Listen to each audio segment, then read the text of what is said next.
mulher de Deus. É esse Deus que você está diante dele. E é esse Deus que nós pedimos nessa noite, que abra o nosso entendimento espiritual, para que nós possamos entender, Senhor, para que essa palavra encontre um lugar dentro de nós, Aleluia, que ela faça uma real transformação na nossa vida. É esse Deus que fez o vento parar, que fez a tempestade parar, que andou em cima das águas. É esse Deus que nós estamos servindo.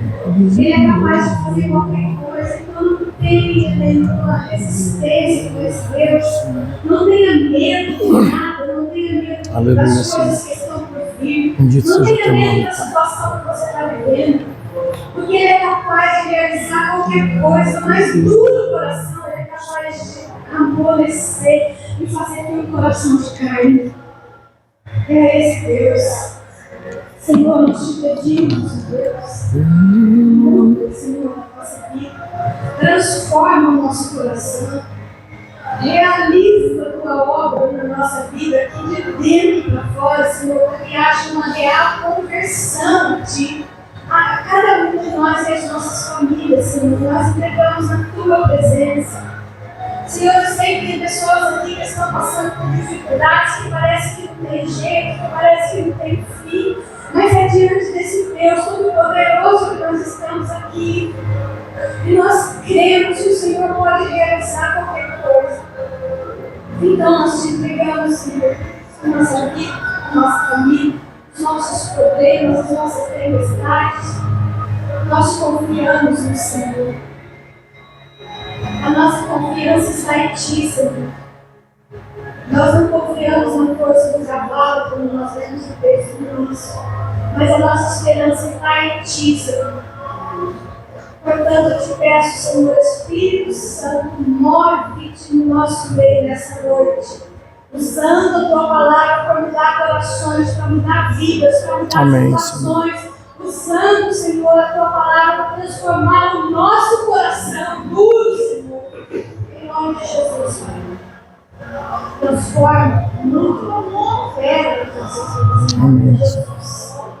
Usa, Senhor, a Tua palavra. Amém, Pai. Usa a vida do Teu Filho, Senhor, para ministrar aquilo que o Senhor tem para nós hoje. O alimento que o Senhor tem para nos nutrir hoje, em nome de Jesus. Amém. E que o nome do Senhor seja glorificado. Estamos diante de Ti, Senhor. Em nome de Jesus. Amém.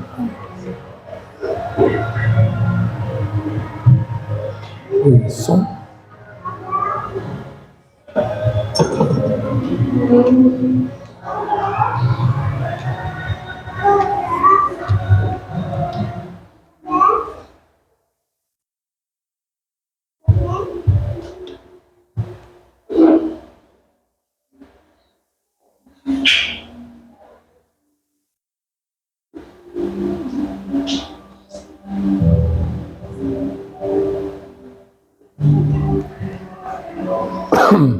Amém, graça e paz a todos, sejam todos bem-vindos, em nome de Jesus.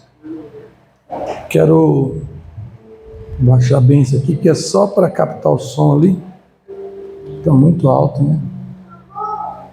Eu estou rouco, estou com a voz acabando já.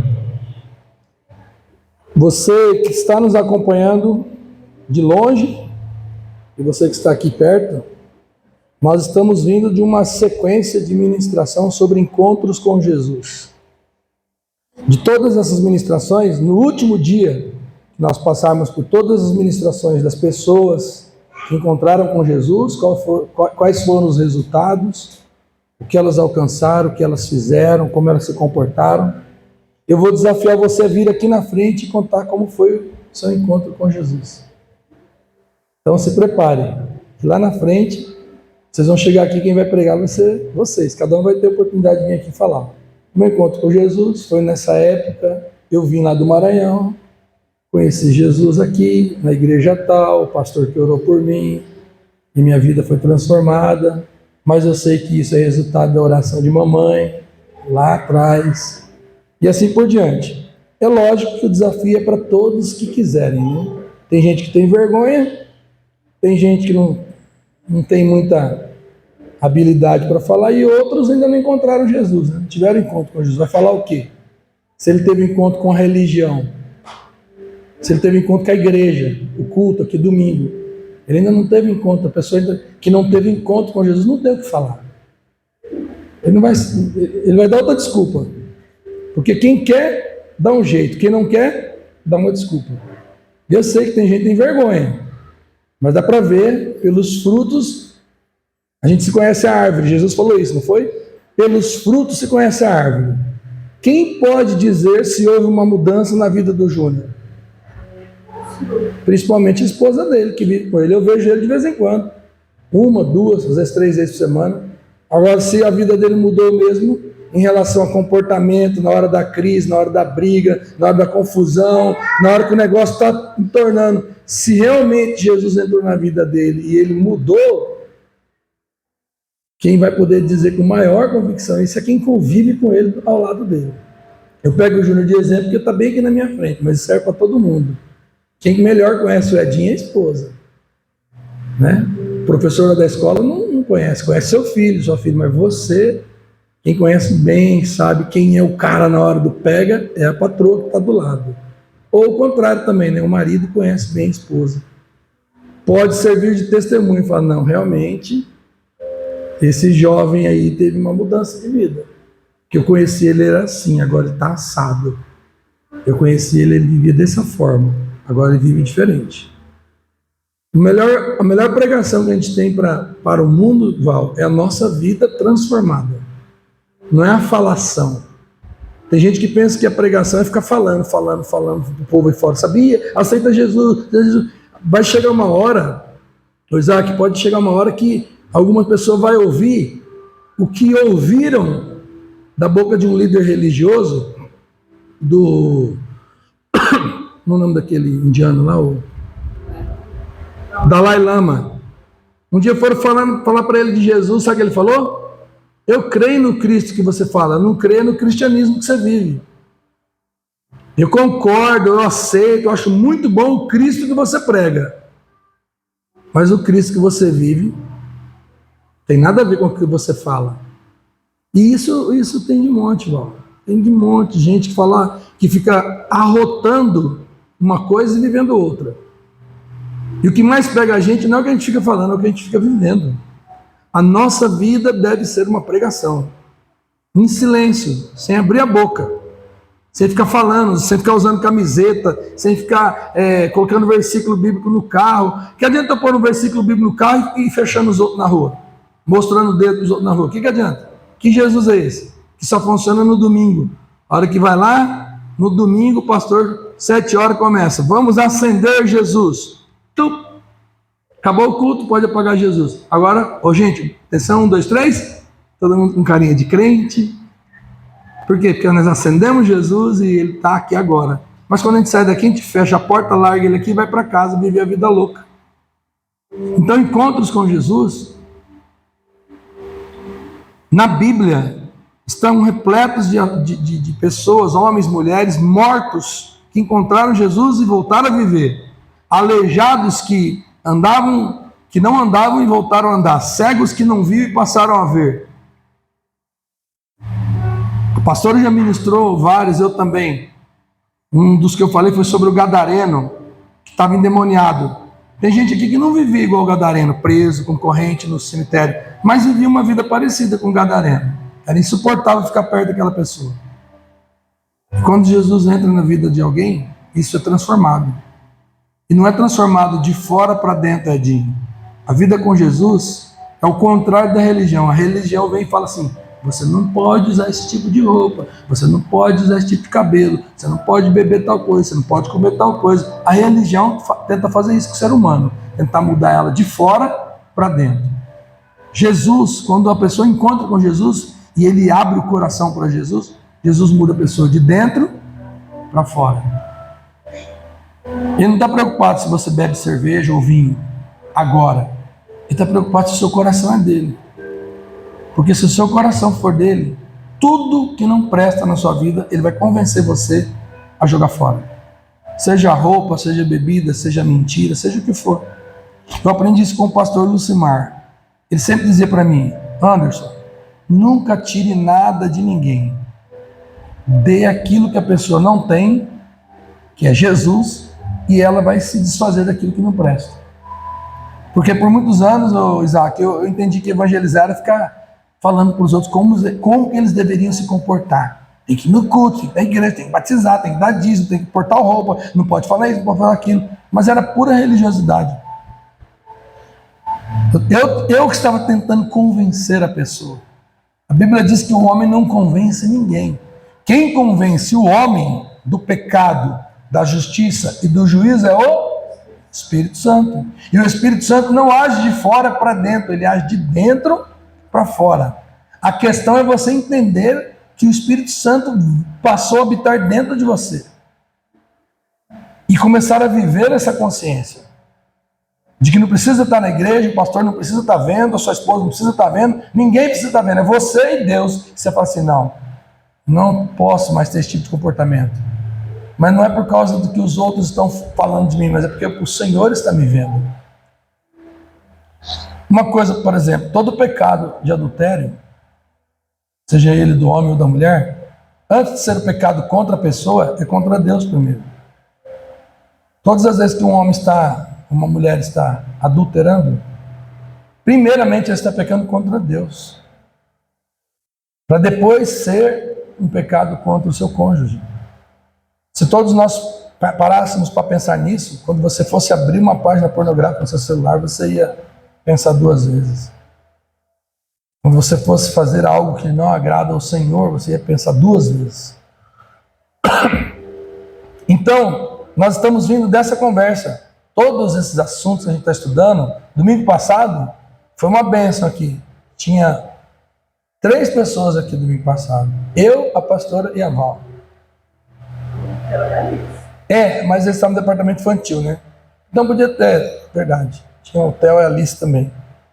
E a Bíblia diz que onde tiver 2 ou 3 reunidos em meu nome, ali eu estarei. E nós estávamos aqui louvando, cantando, celebrando, porque a gente entendeu que quem não veio porque não pôde. E pode acontecer isso. Eu só oro a Deus que um dia não aconteça comigo. Vocês cheguem aqui, cadê o pastor? Ele não veio. E agora? Agora a Val prega. Eu acho que seria bom, né, a gente começar a ter esses exercícios. O Antônio prega, mas ele não me preparei, não precisa preparar não, tem que estar preparado, né? Tem que andar preparado. A palavra do Senhor vai dizer lá em 1 João que a gente tem que estar sempre preparado para responder às questões que as pessoas têm a respeito da nossa fé. Por que você crê? Você tem que ter assunto, você tem que ter conhecimento da palavra. Então, nós estávamos aqui reunidos, a pastora ministrou sobre quem? Alguém ouviu o culto aí depois, durante a semana? Qual foi o assunto? Você não vale que você estava aqui. Agora eu vou pegar, ver quem realmente não foi no culto, mas eu sei que a pastora falou. 5 pães e os 2 peixinhos. Né? Foi o encontro de Jesus com o menino. Né? Com 5 pães e 2 peixinhos. Você que não assistiu, não ouviu ainda a mensagem, vai lá no YouTube, está lá. Gaste um pouquinho de tempo fora dos seus. Para ali, escute pelo menos a pregação para você ver. Eu tenho certeza que aquilo vai abençoar a sua vida. Então, domingo passado, a pastora falou do encontro de Jesus com uma multidão. E essa multidão, no meio dela, o evangelista João vai falar que tinha um menino com 5 pães e 2 peixinhos. Com o seu lanche diário. Né? E através daquela situação, Jesus pegou, é interessante porque ele tinha 5 pães e quando fala 2 peixinhos, quer dizer que era peixe pequeno mesmo. Peixe pequenininho. E tinha uma multidão de aproximadamente 5.000 homens, fora mulheres e crianças. O que é 5 pães e 2 peixinhos? Aí você fala assim, mas isso é impossível. É realmente, milagre é coisa impossível de explicar. Porque se explicasse não era milagre. Como é que saiu água aqui? Porque o Sérgio veio e furou um poço. É milagre? Não, ele furou. Ele furou, e se não tiver água, nem achar, né? Mas se tiver uma veia d'água, vai achar e vai sair água. Agora o milagre é lá no meio do deserto brotar uma água no meio de uma rocha, onde Deus fala para Moisés, toca na rocha que vai sair água. Mas não tinha nenhum furador de poço lá? Pois é. mas tinha o Criador dos céus e da terra que deu uma ordem para que a água jorrasse para mais de 3 milhões de pessoas. É água com força, não é? Como que é o nome daquele poço que você mostrou para nós, Sérgio? Que a água saía por cima assim sozinha? Sem bomba? Hã? Como? Chorran? Estava jorrando por cima assim, né? Dessa largura assim, né? Ah, e saindo.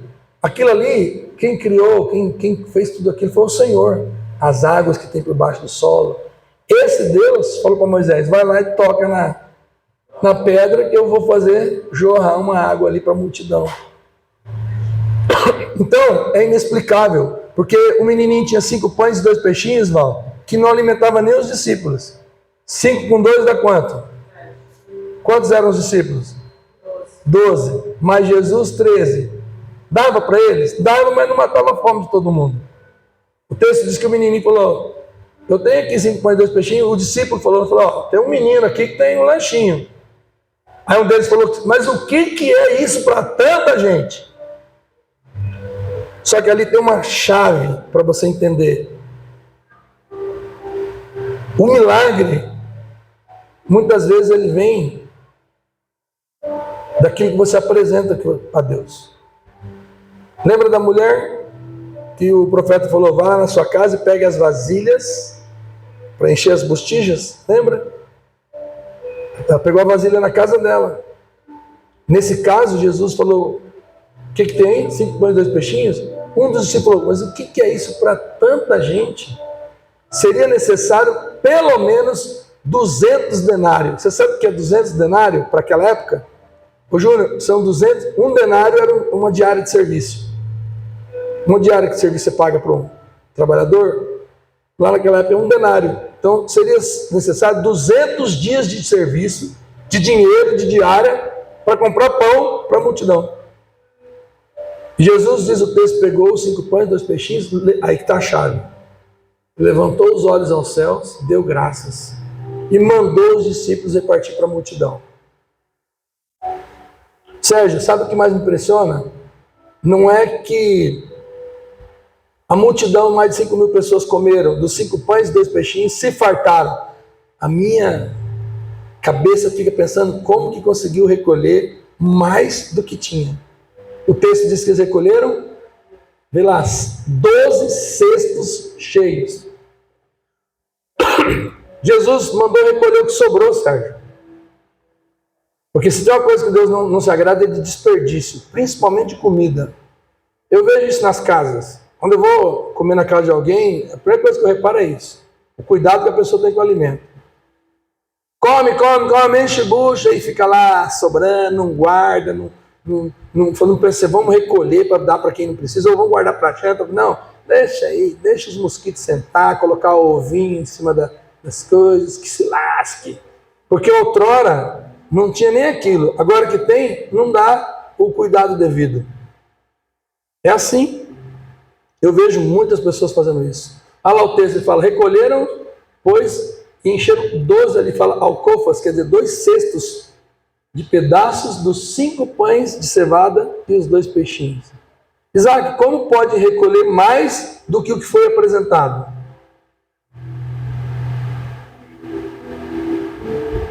Como pode sobrar mais, Júnior? Se o que foi apresentado é menos do que sobrou.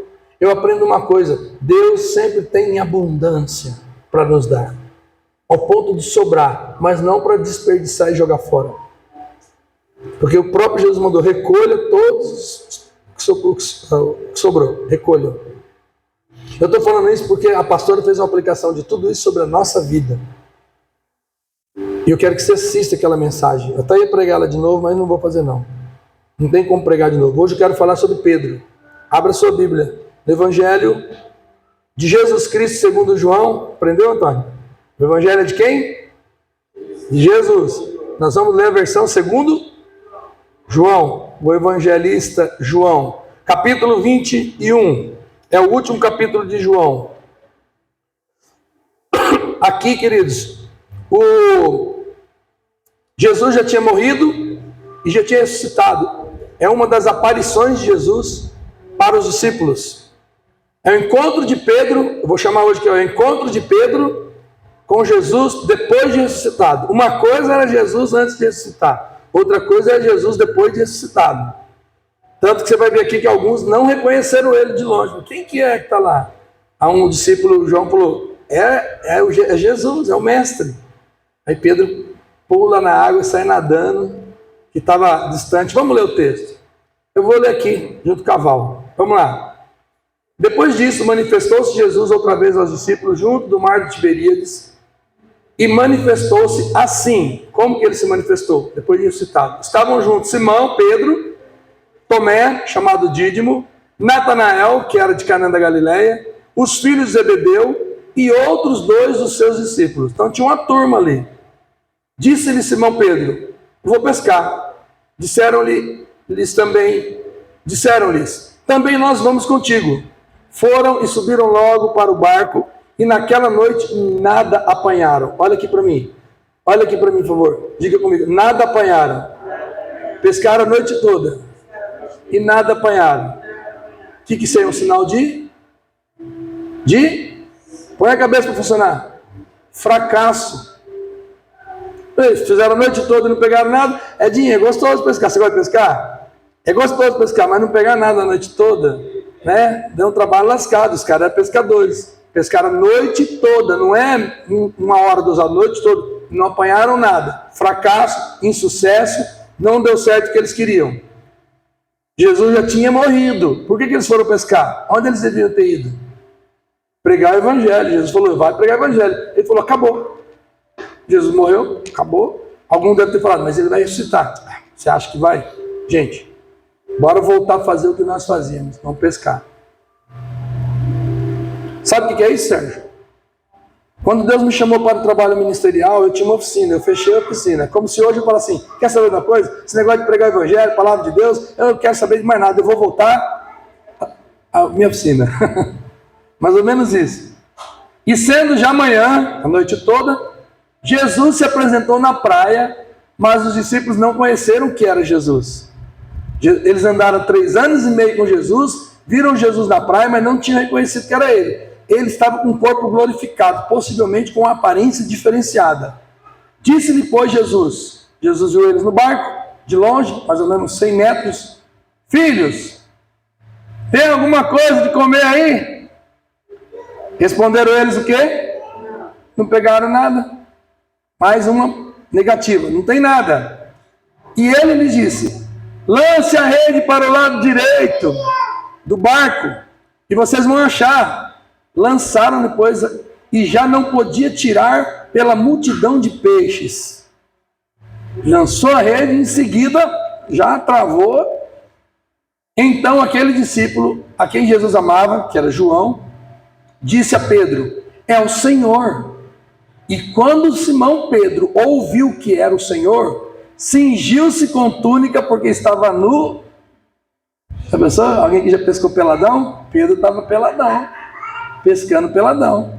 Não sei se de cueca, não sei se estava só de cueca, né? Ele pôs a túnica e lançou-se ao mar. Geralmente, quem vai pular na água tira a roupa, né? Ele pôs a roupa, porque ele viu que era Jesus, deve ficar com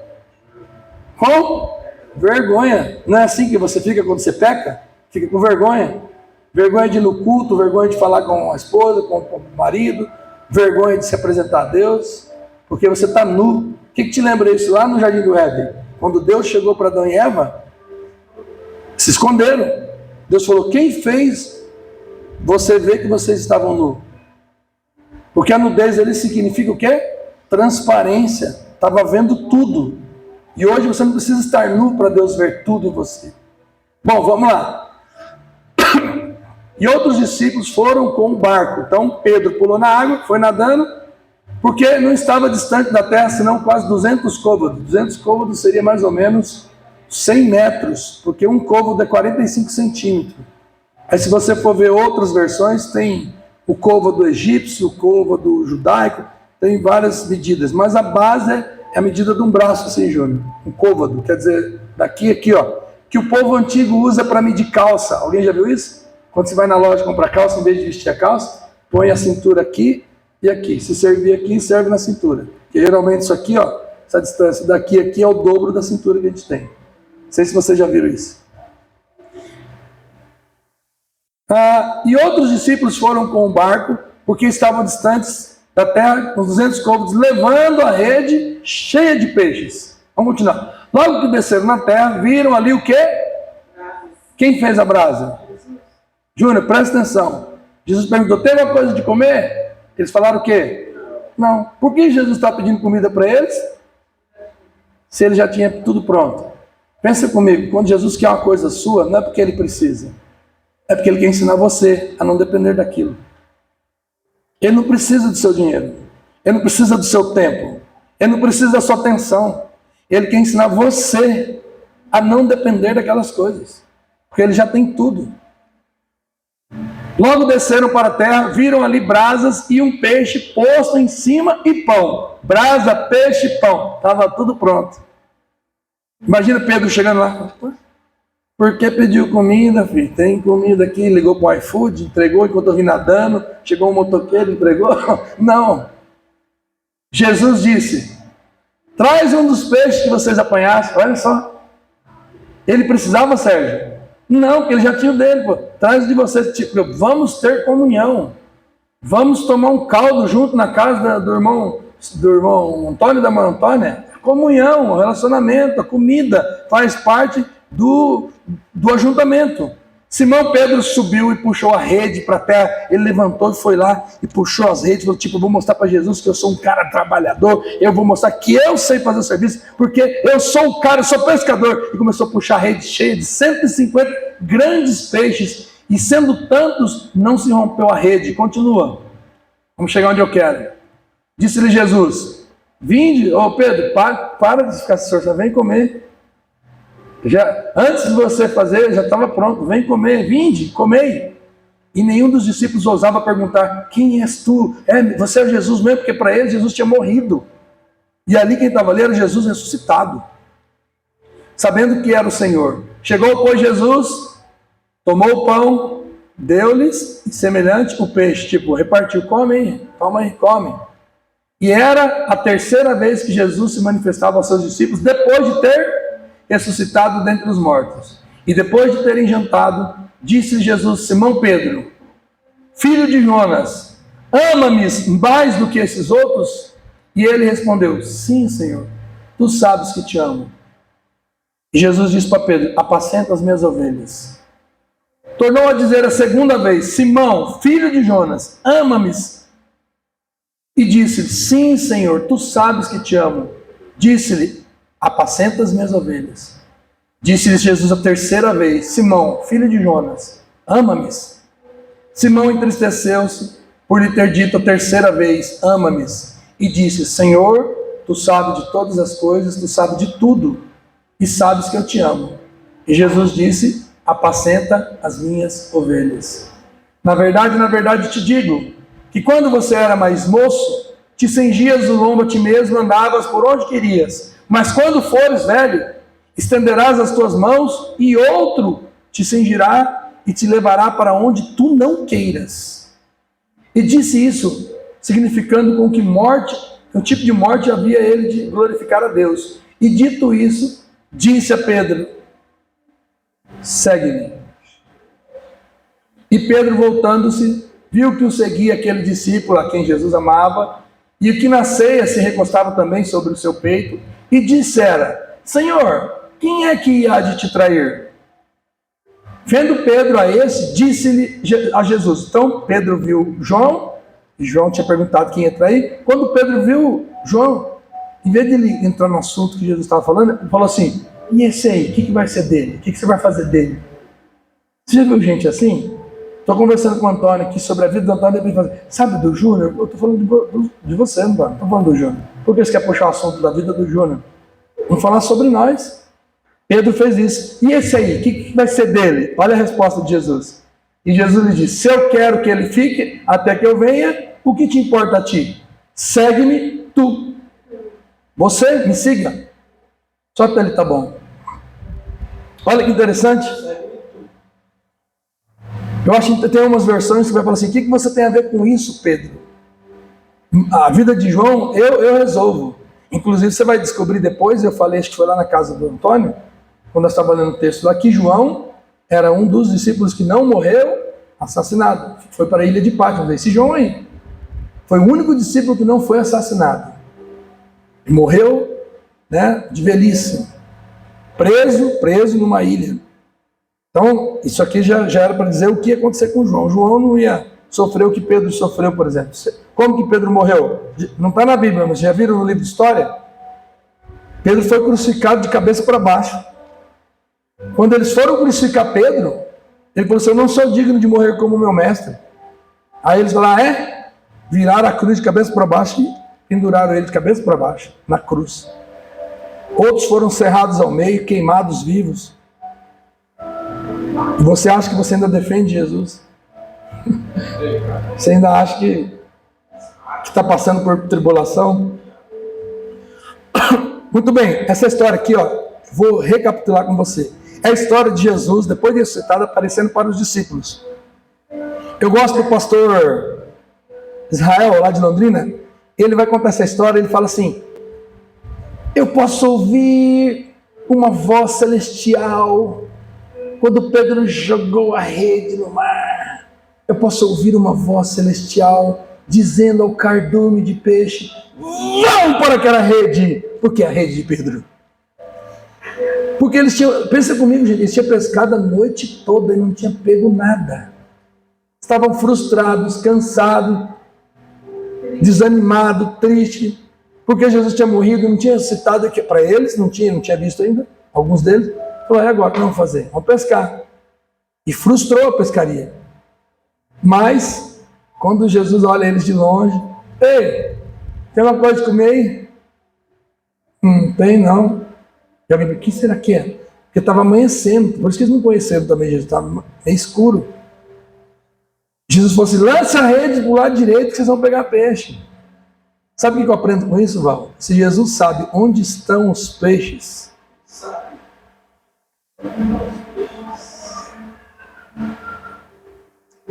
você acha que ele não sabe onde está a sua agonia, a sua dor, a sua tristeza? E você acha que ele não tem uma rede? Você acha que ele não tem uma palavra de ordem para aquilo que está te incomodando, para aquilo que está te atrapalhando? Você acha que ele não tem poder para isso? Se ele tem poder para dizer aos peixes: fica aqui que uma rede vai cair sobre vocês, eu preciso que vocês fiquem aí.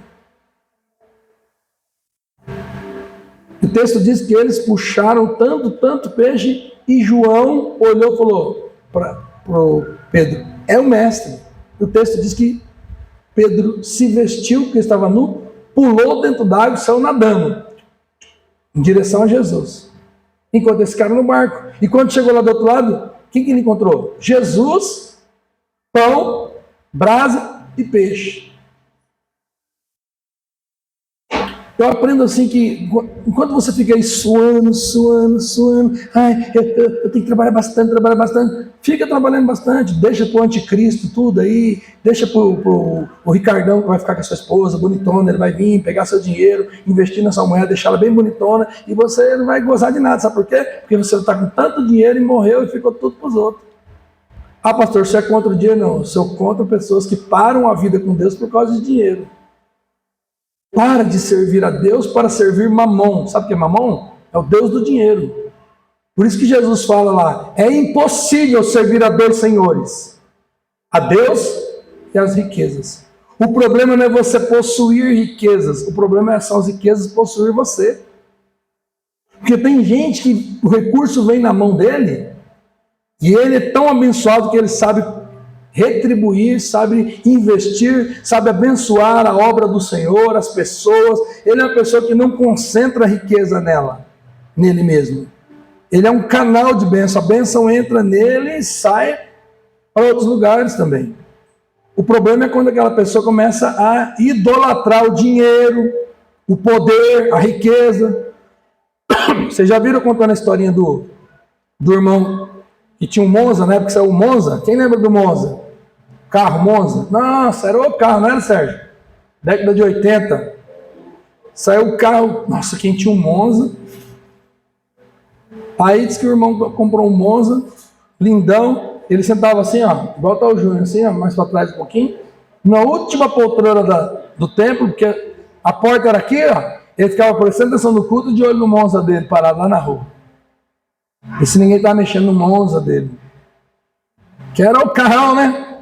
Aí um dia ele estava lá, na casa dele, foi lavar o Monza. Ele é daqueles caras que deu uma chuva e já lavava o Monza.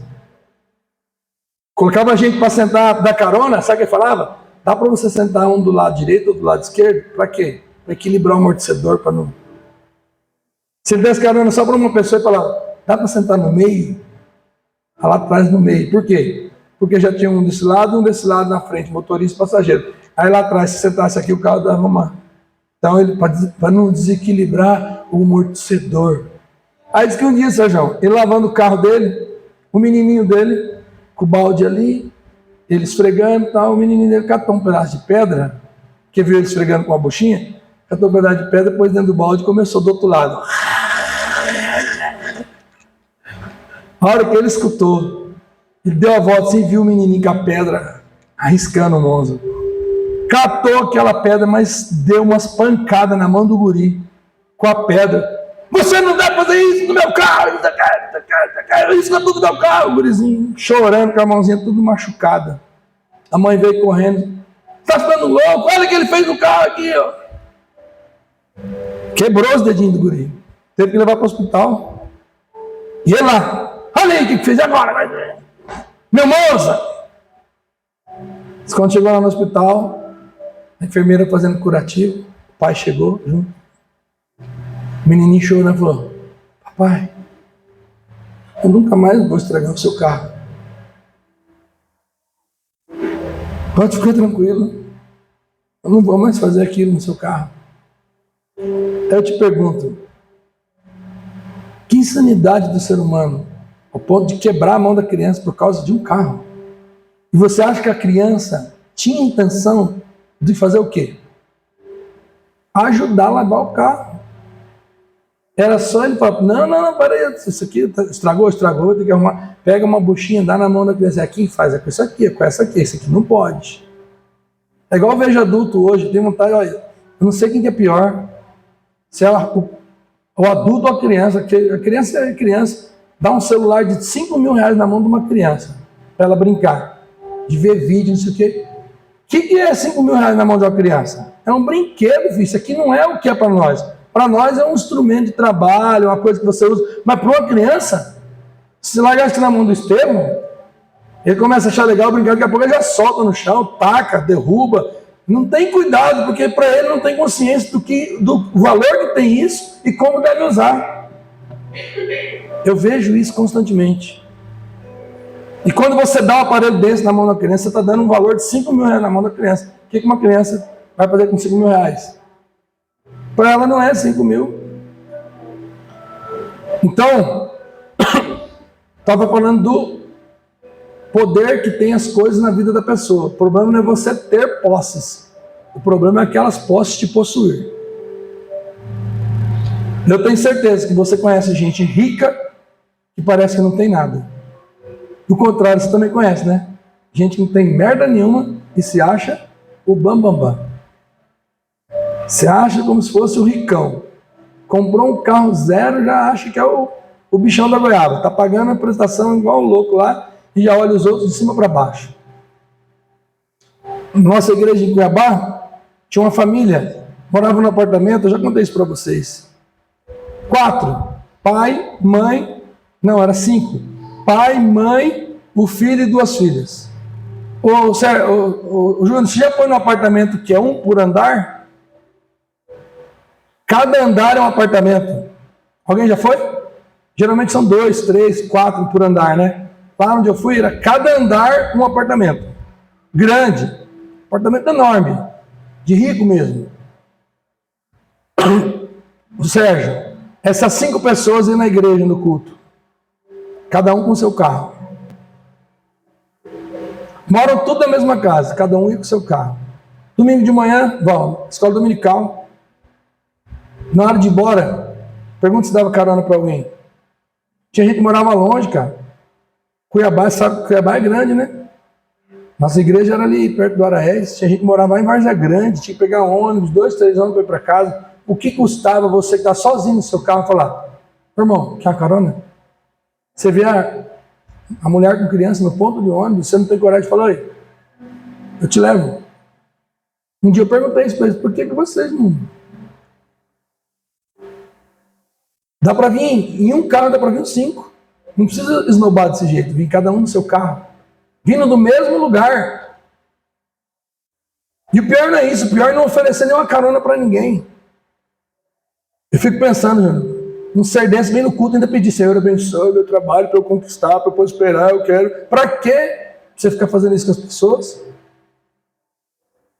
Então, quando as posses tomam conta do nosso coração, isso que é o problema. Então, eu estava recapitulando a história com vocês. Esse encontro de Jesus com Pedro, quero levantar algumas questões aqui contigo. Primeiro, Pedro havia desistido do ministério de ser pregador e foi pescar. Primeira coisa, lá no versículo 3, vou pescar. Jesus, ele conversa com Pedro depois 3 vezes. Por quê? Porque ele pergunta para Pedro 3 vezes a mesma coisa. Ele estava sofrendo de amnésia?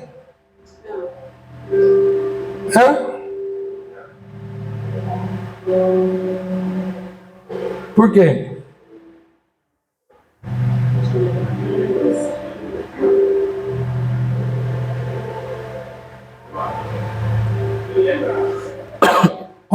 Olha comigo, vou fazer a junção das ideias. Quando Pedro nega Jesus, Jesus fala assim, olha irmãos, eu tenho uma coisa para falar para vocês, que eu vou ser preso, morto, vou para a cruz, vou morrer, Pedro pula na frente, ninguém vai pôr a mão no Senhor. Aqui não, sou Pedro, meu amigo, pulador de barco, nadador, ninguém vai pôr a mão no Senhor não. O que Jesus falou para Pedro? Quando Pedro entra na frente dele, fala, ninguém vai pôr a mão no Senhor não. Se for preciso, eu dou minha vida pelo Senhor. Ele falou isso lá atrás. Se for preciso, eu dou minha vida pelo Senhor. Eu imagino Jesus falar assim, antes de você dar a sua vida, eu vou dar a minha por você. Calma, filho. Imagino Jesus pensando isso. Mas Jesus olhou e falou, arreda-te de mim, Satanás. Interessante, né? Por que você acha que Jesus falou para Pedro, arreda-te de mim, Satanás? Se Jesus estava dizendo Jesus está falando sobre o quê? Jesus está falando sobre a obra salvadora. Eu vim para morrer e ressuscitar por toda a humanidade. Pedro fala, não de maneira alguma. O que Pedro está tentando falar? Impedir ele de fazer aquilo que ele veio fazer. E quem quer impedir a obra de Cristo? Satanás. Por isso que Jesus falou, arreda-te de mim, Satanás. Porque não era o próprio Pedro, era o diabo na vida de Pedro. Eu vejo isso ainda dentro da igreja, irmãos, com cada conversinha assim, sabe? Sem noção, fora do contexto, fora da palavra. Sabe aqueles conselhos assim, vai sim, Jô. Vai sim, toda mulher faz. Larga a mão, o Júnior nem sabe, está viajando. Para. Isaac, você é jovem, cara, acabou de casar. Não tem problema não. Para. Os conselhos meio malucos, sabe? Você tem que ter discernimento de falar, isso aqui não é, isso é o diabo, filho. É o diabo falando. Um dia eu terminei a pregação na igreja. A igreja presbiteriana tem o costume de o pastor terminar a mensagem, acabou a pregação, ele sai aqui, passa no meio de todo mundo sentado, vai lá na porta da igreja, fica ali na porta esperando, os irmãos vão saindo, graça e paz. Pastor, que benção. Geralmente esperando um convite, né? Vamos almoçar lá em casa, que é domingo de manhã, né? Culto domingo de manhã.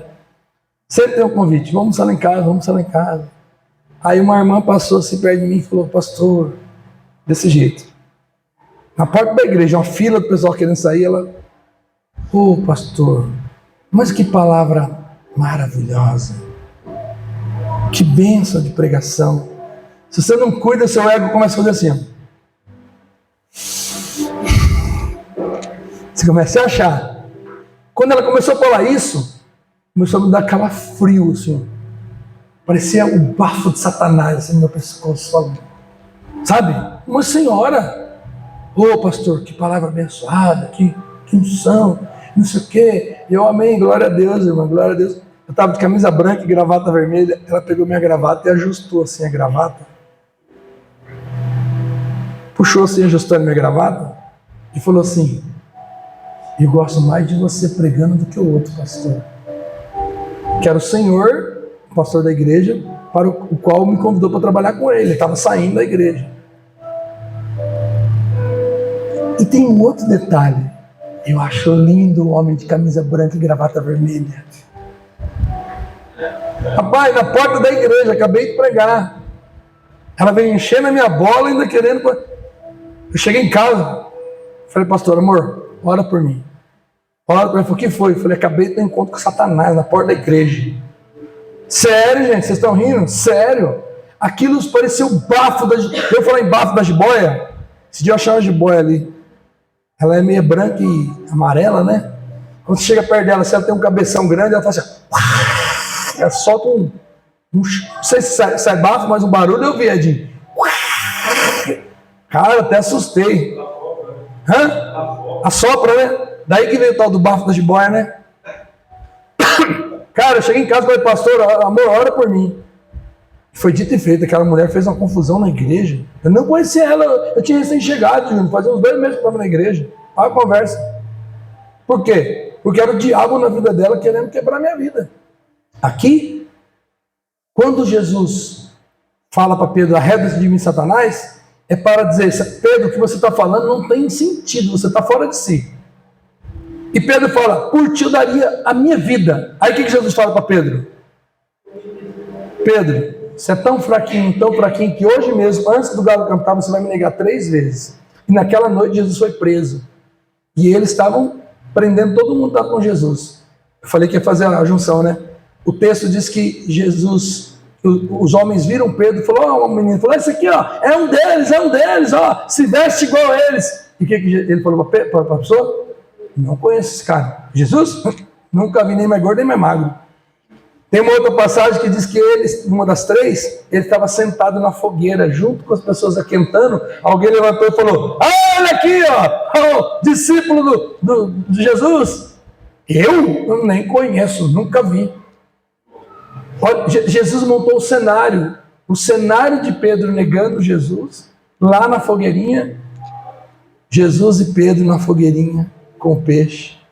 Jesus chamando ele para uma conversa e perguntando 3 vezes para ele: tu me amas? Tem versão que diz: tu me amas mais do que eles? Há quem diga que na expressão aqui, tu me amas, Jesus fez um jogo de palavras com Pedro. Jesus estava dizendo assim: Pedro, tu me amas como eu te amo. Porque para nós, Júnior, eu já preguei isso aqui várias vezes, poucos vão lembrar. Para nós, amar, não tem muita diferença. Alguém fala assim: eu amo minha esposa, como eu amo a Jo. Aí você pega seu celular e fala: eu amo meu celular. Mas peraí, você ama a Jo ou o celular? São amores diferentes. Celular você encontra na loja para vender, Jo não tem outro para vender não. Inclusive não tem nem para vender. Então não pode ser o mesmo amor. Mas tem gente que fala assim: eu amo meu cachorro. Nossa, amo meu pai. Como eu amo meu pai. Igual ao meu cachorro. Igual ao meu celular. Para, gente. Para nós é assim. É pobre a definição. No grego, tem vários significados da palavra amor. Tem o amor ágape, que é o amor de Deus. Amor incondicional. Tem o amor eros, que é o amor erótico. Daí vem a palavra eros. É um tipo de amor erótico, onde você sente atração, desejo por uma outra pessoa. Daí vem o erotismo. Entendeu? Então é eros. Tem o amor filéu, que é o amor de filho, de pai, filho, de amizade. Tem amigo que é tão amigo, vem de fidelidade, é tão fiel ao outro, que tem um amor envolvido ali. Mas não é o amor de eros, é o amor filéu. Não é o amor ágape, é o amor filéu. Então há quem diga que Jesus falou assim: Pedro, tu me amas ágape. Tipo, você me ama como eu te amo. Você daria a sua vida por mim? Você não falou agora, pouco atrás, que você daria a minha vida por mim? Mas você negou. Eu dei a minha vida por você, Pedro. Estou aqui ressuscitado. E eu voltei.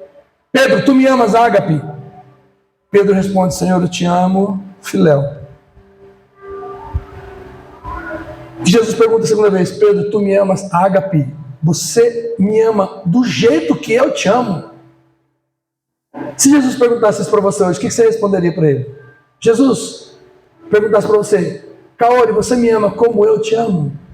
Qual seria a sua resposta para Jesus? Perguntei lá, qual a prova de que você ama Jesus? Eu vou na igreja. Eu dou dízimo. Eu cuido da minha família. A gatinha que deu cria ali, ó, ela cuida dos gatinhos dela, nem sabe quem é Jesus. Dá teta para eles. Qual a diferença? E não é 2, 3, não, é uma ninhada. Tem gente que deu um filho e já fica reclamando, né? Desgraça aqui dentro, você não aguenta mais. Por que teve? Teve, agora cuida. Né? Criança não pediu para vir ao mundo, não.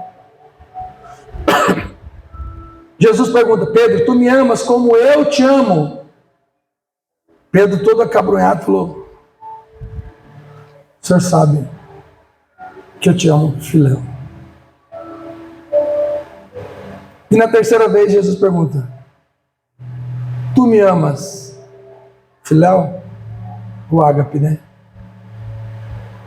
Tu me amas do jeito que eu te amo? Pedro fala, o senhor sabe de todas as coisas. Como se Pedro estivesse dizendo assim, eu jamais vou amar o Senhor do jeito que o Senhor me amou. Porque o Senhor deu a sua vida por mim. Mas Jesus fala para ele fala assim, tu sabes que eu te amo. Não nessa proporção que o Senhor me ama, mas o Senhor sabe o quanto eu te amo. Aí Jesus fala para ele nas 3 vezes, apacenta. O que você entende? Não é só eu que sou tão simples assim. O que você entende quando Jesus responde para ele? Você me ama? Então, demonstre que me ama. Não fica falando que me ama. Tenta fazer alguma coisa que prova que você me ama. Porque até agora você foi pescar. Você estava desistindo de tudo, Pedro. Se tu me amas, cuide daquilo que eu mais amo. São as ovelhinhas que estão aí para você cuidar. E tem pai e mãe que não cuida nem dos filhos. Não tem coragem de gastar tempo de oração com seus filhos, de jejum, de impor as mãos e orar e abençoar, fica amaldiçoando, colocando músicas depravadas para as crianças aprenderem. E vem no culto pedir oração, pedir aí o que eu faço pelo meu filho, eu tenho que fazer por essa cabeça maldita que fica colocando lixo no coraçãozinho das crianças.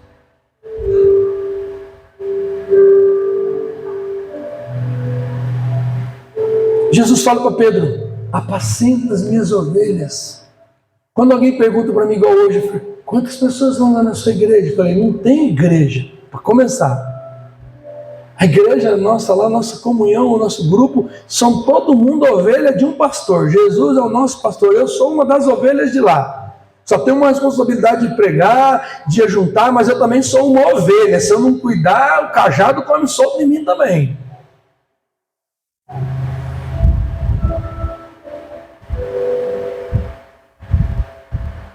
Jesus fala para Pedro, apacenta as minhas ovelhas, cuide delas.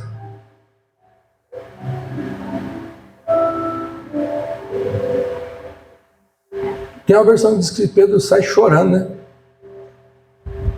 Só que eu vou te falar uma coisa, Pedro antes dessa noite era um, depois dessa noite era outro Pedro. Ô Júnior, há quem diga que foi ali que Pedro se converteu. Depois de ter andado 3 anos e meio, vendo milagres, andando, Pedro já tinha andado sobre as águas. Nenhum discípulo andou sobre as águas, é disso, só Pedro. Pedro tinha visto coisas que outros não viram. Pedro subiu no monte da transfiguração com Jesus. Quando Jesus chamava no particular para fazer uma oração por alguém, ele levava Pedro, Tiago e João. Os 3. Então, mas dali em diante, quando você vai lá no livro de Atos, você começa a ler o livro de Atos, quando Pedro ressurge, não da pescaria, mas da obra que Jesus falou para ele, apacenta minhas ovelhas, ele começou a sair pelo mundo pregando o evangelho. E numa pregação dele, 5.000 almas se convertem. 5.000 almas se convertem numa pregação de Pedro, do pescador que tinha negado Jesus. O que eu aprendo com isso? Primeiro, Pedro tinha desistido do ministério, tinha voltado a pescar. Segundo, ninguém morre por Jesus sem Jesus ter morrido por ele primeiro. Quando Pedro fala, eu vou morrer pelo Senhor, Jesus, calma, deixa eu morrer por você, você não vai conseguir morrer por mim, se primeiro eu não morrer por você, Pedro. Jesus refaz a cena lá da traição com Pedro e chama ele para conversar com ele. Depois dele refazer a cena da negação, Jesus pergunta 3 vezes: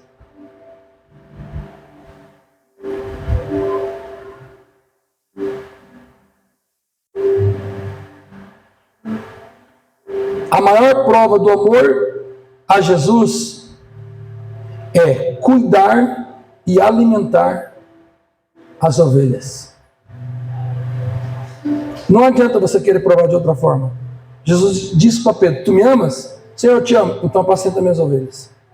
3 vezes. Quantas vezes você já ouviu Jesus falando com você e você ainda não deu ouvidos a ele? Ou seja, é uma coisa doida isso aqui, sabia? Porque, humanamente, Sérgio, a gente está preocupado com a nossa vida, o nosso bem-estar. E quando você para ficar preocupado com isso e volta-se para Jesus, Jesus fala para você: não te preocupes com nada. Se você quiser me ouvir, me obedecer, comerás o melhor dessa terra. Eu tenho coisas grandiosas, boas para você, mas você precisa confiar e obedecer. Sérgio, um dia eu estava lá em Cuiabá, passando por um arroxo terrível, financeiramente, ministerialmente, emocionalmente. Tinha pensado até em largar da pastora e tocar a minha vida diferente de tudo. Só que eu falei só com Deus, não tinha que falar nem com ela. Estava numa loucura, uma doidura. Eu falei, acho que eu vou tomar outro rumo. Porque imagina, cara, você é um profissional, ganhava bem, de repente você está com seus filhos, passando necessidade e servindo a Deus. Não, parece que não combina, né? E eu estava assim, já revoltado com tudo, com igreja, com pastor, eu estava por aqui com crente, eu não podia ver crente na minha frente, eu sabia que tinha que pregar, mas Deus tem que pregar hoje. Aí eu estava lá, o que eu fiz? Isaac, eu peguei minha moto, eu fui no esgoto da cidade. Eu não sabia o que era. Eu vim lá, saindo de Cuiabá ali para o lado do Cochipó, tem um esgoto da Brahma ali que deságua no rio Cuiabá. É um esgoto mesmo, cheio de curimba, sabe? Não sabia, lá chama de papa-terra, né? Mas aquele monte de curimba assim que eles ficam comendo, as coisas que vêm na água do esgoto, né? E eu entrei no mato, fui descendo. Cheguei no limite, era o rio e o esgoto da... E eu ali olhando aqueles peixes, comendo aquelas coisas, vontade de pescar. Eu falei, nossa, quanto peixe. Depois que eu descobri que aquele peixe é tudo contaminado por causa do esgoto, eu fiquei olhando aquilo lá e falando com Deus, Senhor, até os peixes têm que comer. E eu estou aqui, ó. Minha esposa está em casa, as crianças, tal, a igreja está assim, assado. Eu não aguento mais, estou por aqui. Se o senhor não fizer alguma coisa, eu vou chutar o balde com tudo. Sérgio, eu não abri a boca, eu falei com Deus, só eu e Deus no meio do mato. Meu celular. Eu, alô? Era o irmão da igreja, o profeta Alcidinei. Ele ligou para mim, talvez ele vá ver essa mensagem. Ele ligou para mim e falou assim, onde você está agora? Falei, literalmente eu estou na merda. Falei, desse jeito. Ele, não quero saber como você está, eu quero saber onde você está. Falei, eu estou em tal lugar. Aonde? Falei, se você vier na rua tal, você vai ver minha moto lá em cima, desce no trieiro, você vai me encontrar aqui. Ele falou, eu sei onde é, espera eu aí. Demorou uma meia hora, ele estava em Várzea Grande, estava em Cuiabá. Ele catou o carro dele, chegou lá onde eu estava, entrou no meio do mato, eu lá esperando ele, daqui a pouco ele desceu-se perto de mim. Não teve nada sobrenatural de igrejês. Eis que te digo, ó servo de Deus, ó labaxéia, siriana, nébias, não teve nada disso. Nada disso. Ele chegou assim. Vem aqui, Antônio, por favor. Vem aqui, Antônio. Por favor. Ele chegou em mim assim, ó. Fica aqui, ó. Ele desceu assim, chegou em mim e falou assim. Desse jeito, não. O Senhor te chamou para ganhar vidas e não ganhar dinheiro. Até aqui Ele tem te sustentado e não vai ser diferente daqui para frente. Você duvida que Ele cuida de você? Você é mais valioso do que esses peixes. Eu não falei nada para ele. E quando você estiver precisando de dinheiro ou de recurso, fale com Ele, porque Ele cuida de você. Ele tirou você lá da oficina para ganhar vidas. E não dinheiro. Ele te chamou para ganhar vidas, almas, e não palmas. Ele terminou de falar isso, eu fiquei assim parado, ele fez assim, e foi embora. Obrigado, pai. Eu fiquei assim, ó. E foi embora. Eu ajoelhei ali, chorei, falei, Senhor, precisava ser desse jeito. Saí de lá consolado, confortado. E Sérgio, nunca mais questionei Deus em nada sobre isso. Porque eu aprendi que o Senhor me chamou para ganhar almas. E almas não têm preço. Não importa se aqui tem 10, 15, 20 pessoas. Ou se tiver 1 milhão de pessoas. A Bíblia diz que uma alma vale pelo mundo inteiro. Se aqui tivesse só Silvaneide, que morreu depois de ser batizada lá na chácara, né, Sérgio? Eu falei isso um dia, pastor, será que Deus trouxe nós só primavera só por causa da Silvaneide? Porque o resto de vocês aí, tudo já era crente de outra igreja já. São poucos os que nasceram de novo aqui no templo, aqui na nossa comunidade, são poucos. A maioria já conheci pessoas já vividas na fé cristã. Eu olho para Pedro hoje nessa história e falo, Senhor, me ajude. Eu quero ter um encontro verdadeiro com o Senhor, como Pedro teve aqui. Mesmo que o Senhor me pressione e pergunte para mim, tu me amas? Cuide das minhas ovelhas. Eu queria chamar a sua atenção hoje aqui, você de longe, você de perto. O Senhor está te chamando para cuidar das ovelhas dele.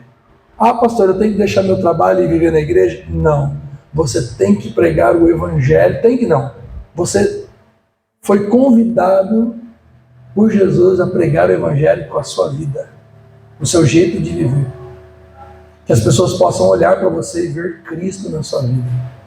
No jeito de você tratar a sua família, no jeito de você tratar as pessoas, no jeito de você tratar os seus negócios, em tudo. Alguém olhar e falar, eu vejo Deus em você, cara. Eu vejo Jesus na sua vida. Isso é o que eu aprendo com essa história do encontro de Jesus com Pedro depois de ressuscitado. Uma coisa eu sei, eu não posso morrer por Jesus. Se primeiro Jesus não ter morrido por mim. E ele já morreu por mim. Ele já ressuscitou por mim. E a Bíblia diz que ele vai voltar. Quando?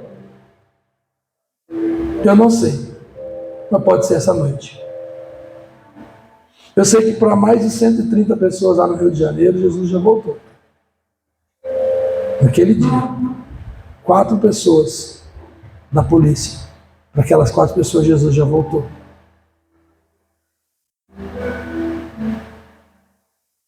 Como diz o hino, hoje tu tens a escolha, né? Meu amigo, hoje tu tens a escolha, vida ou morte, qual vais aceitar? Amanhã pode ser muito tarde. Hoje Cristo te quer libertar. Senhor, em nome de Jesus, obrigado por esta noite. Obrigado pelas vidas, as famílias que o Senhor trouxe aqui. Que a palavra do Senhor sempre seja viva e eficaz no nosso coração, na nossa mente. Que possamos aprender aqui que melhor de tudo é viver com o Senhor, é estar com o Senhor, é depender do Senhor. Não nos permita voltar às práticas da nossa velha vida, como Pedro voltou a pescar, mas nos ensine a nos voltarmos para o Senhor, com o nosso coração dedicado a te ouvir, a te servir e obedecer a tua voz, quando o Senhor nos diz: apacente as minhas ovelhas, cuide dos meus cordeirinhos, em nome de Jesus. Amém. Flor, traz as crianças aqui para nós orarmos com elas, por favor. Vamos orar pelas crianças.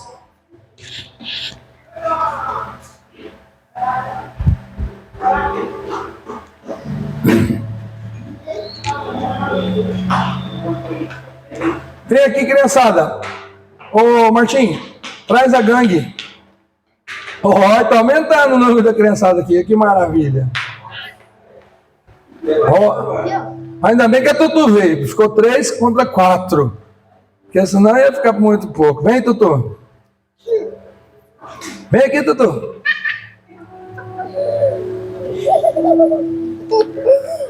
Vem, Tutuzinha. Ah, hoje já foi, como é que eu vou chamar de Elisa? Já tem a Emanuela ali que é Caora. Elisa e Emanuela. É Elisa. Vem, Tutuzinha, vem cá. Vem. Vem cá com o pastor. O que você está chupando aí? Geladinho?